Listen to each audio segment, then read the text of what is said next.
Bienvenue sur Horizon d'Afrique, la chaîne qui décrypte les véritables enjeux du pouvoir au Maghreb et au Sahel. 18 janvier 2026. Au stade Moulay Abdellah de Rabat, la finale de la CEAN s'achève dans le chaos. Le Sénégal remporte 1-0 face au Maroc, pays hôte. Mais ce n'est pas le score qui fait les gros titres.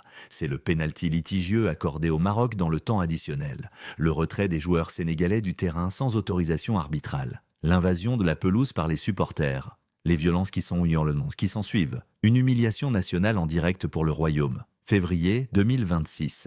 À peine 2 semaines après cette débâcle sportive, le Maroc se retire de l'organisation de la CAN féminine prévue du 17 mars au 3 avril. Un retrait brutal, à moins de 2 mois de la compétition, que la journaliste camerounaise Annette Ikono qualifie de réaction émotionnelle suite à l'échec de la CEAN masculine. Le Royaume, enfant privilégié de la CAF, selon ses mots, dicte sa loi au football africain sans craindre de sanctions majeures. Mais pendant que Rabat rumine sa défaite sportive, une autre bataille se prépare. Une bataille bien plus stratégique. Une bataille qui pourrait changer l'équilibre économique du Maghreb pour les décennies à venir. Cette bataille porte un nom, Gare Djebilet ou Gara Djebilet selon la graphie francisée. Le deuxième plus grand gisement de fer au monde après l'Australie. 3,5 milliards de tonnes de minerais de fer, dont 1,7 milliard exploitables. Une teneur en fer de 58,67%.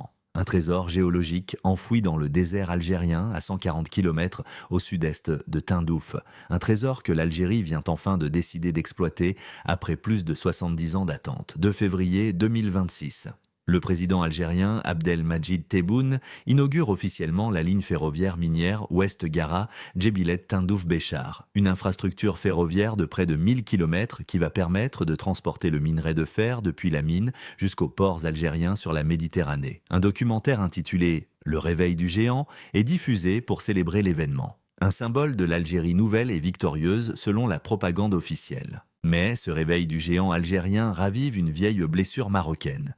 Car Gare Djebilet n'est pas qu'un gisement algérien. C'est aussi un symbole de la coopération ratée entre Alger et Rabat. C'est le fantôme d'une opportunité manquée qui hante encore les relations entre les deux pays. 15 juin 1972, l'Algérie et le Maroc signent une convention commune pour la mise en valeur de la mine de Gare Djebilet.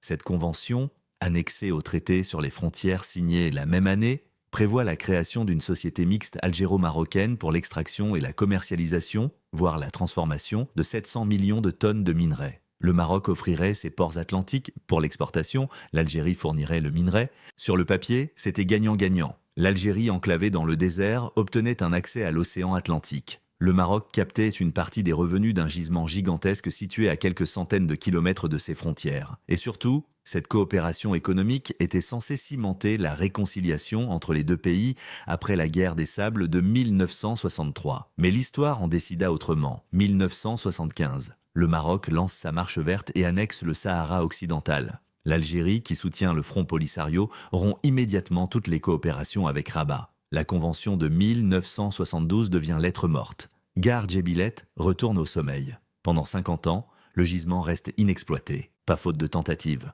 En 2005, un projet intégré est envisagé. En 2009, Sonatrach lance des appels internationaux d'intérêt. En 2017, l'entreprise nationale de fer et de l'acier Ferral signe un protocole d'accord avec la société chinoise Sinosteel pour des études de faisabilité. En 2021, un consortium chinois composé de China International Water et Electric Corp, Heyday Solar et Metallurgical Corp of China s'engage dans le projet.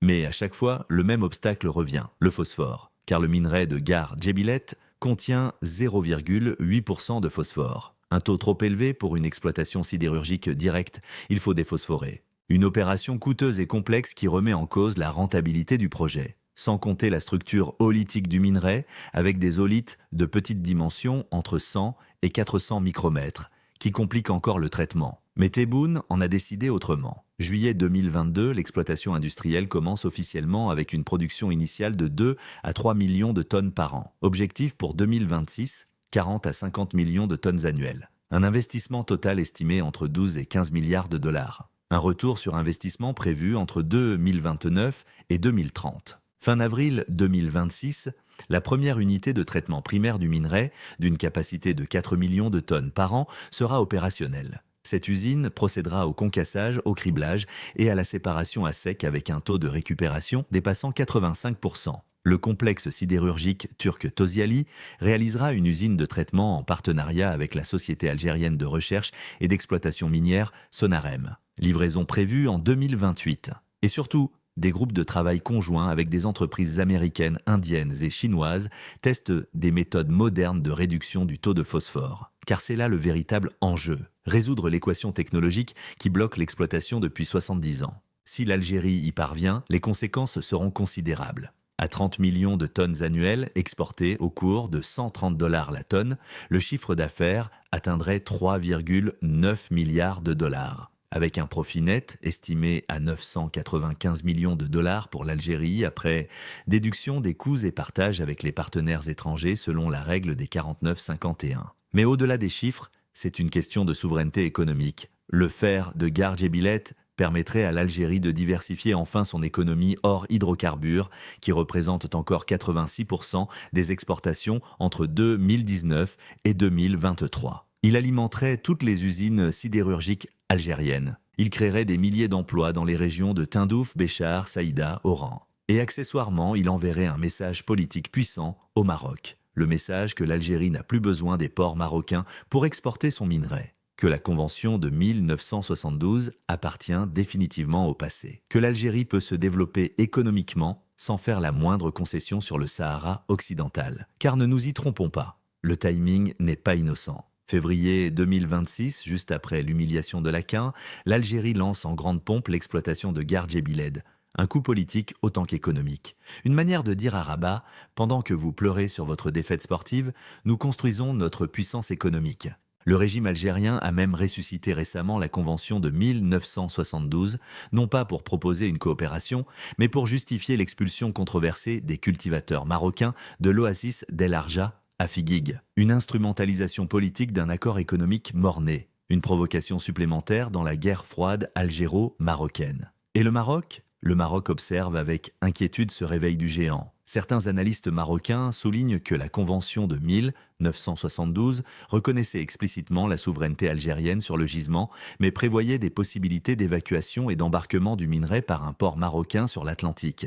Une clause jamais appliquée, mais qui reste juridiquement valide selon eux. D'autres voix marocaines expriment leur scepticisme sur la rentabilité du projet. Le minerai trop riche en phosphore, la déphosphoration trop coûteuse, les coûts de transport depuis le désert jusqu'au port méditerranéen trop élevés. Les partenaires chinois qui se désengagent progressivement face aux risques politiques du projet coincé au cœur du différend algéro-marocain. Mais le Premier ministre algérien Sifi Grib balaie ses critiques d'un revers de main. Lundi 3 février 2026, lors d'un discours à Oran, il défend vigoureusement le projet Gargebyled contre tous les détracteurs. Le régime algérien ne tolère aucune remise en question de ce projet devenu symbole national. Au point que l'économiste Djeloul Slama a été arrêté en janvier 2026 simplement pour avoir donné publiquement son analyse sur plusieurs dossiers économiques, dont le gisement de Gargebyled. Une arrestation révélatrice de la sensibilité extrême du régime sur ce sujet. Car Gargebyled représente bien plus qu'une mine. C'est le fantasme de l'Algérie nouvelle, l'Algérie qui se libère enfin de sa dépendance aux hydrocarbures, l'Algérie qui rivalise avec les grandes puissances minières mondiales,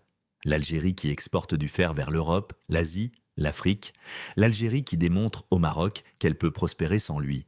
Un fantasme que les faits pourraient démentir cruellement. Les experts internationaux restent prudents. La teneur en phosphore demeure le talon d'Achille du projet. Les technologies de déphosphoration existent, certes, mais leur coût pourrait rendre le minerai algérien non compétitif face à l'Australie ou au Brésil. Et le marché mondial du fer est volatile, avec des cours qui fluctuent énormément. Mais pour l'instant, le régime algérien fonce. Les trains de minerai commencent à circuler sur la ligne Gargebyled-Tindouf-Béchar. Les usines de traitement se construisent. Les accords se signent avec les partenaires étrangers. Et surtout, la machine de propagande tourne à plein régime pour vendre aux Algériens le rêve d'une prospérité minière qui compenserait enfin les décennies de gestion catastrophique des hydrocarbures. Pendant ce temps, au Maroc, la défaite de la CAN laisse un goût amer. Les polémiques arbitrales ne s'éteignent pas. La Fédération royale marocaine de football fait appel des sanctions de la CAF. Le retrait de la CAN féminine provoque des remous dans toute l'Afrique. Et au milieu de cette tempête sportive, le pouvoir marocain découvre que son voisin de l'Est vient de lancer un projet qui pourrait changer durablement l'équilibre économique régional. Alors oui, après l'échec de la CAN, le pouvoir marocain s'attaque au dossier de Gargebyled. Pas militairement, pas diplomatiquement, mais économiquement, en surveillant de près si l'Algérie parviendra vraiment à surmonter les obstacles techniques, en analysant la rentabilité réelle du projet, en anticipant les impacts sur les marchés régionaux de l'acier et du fer.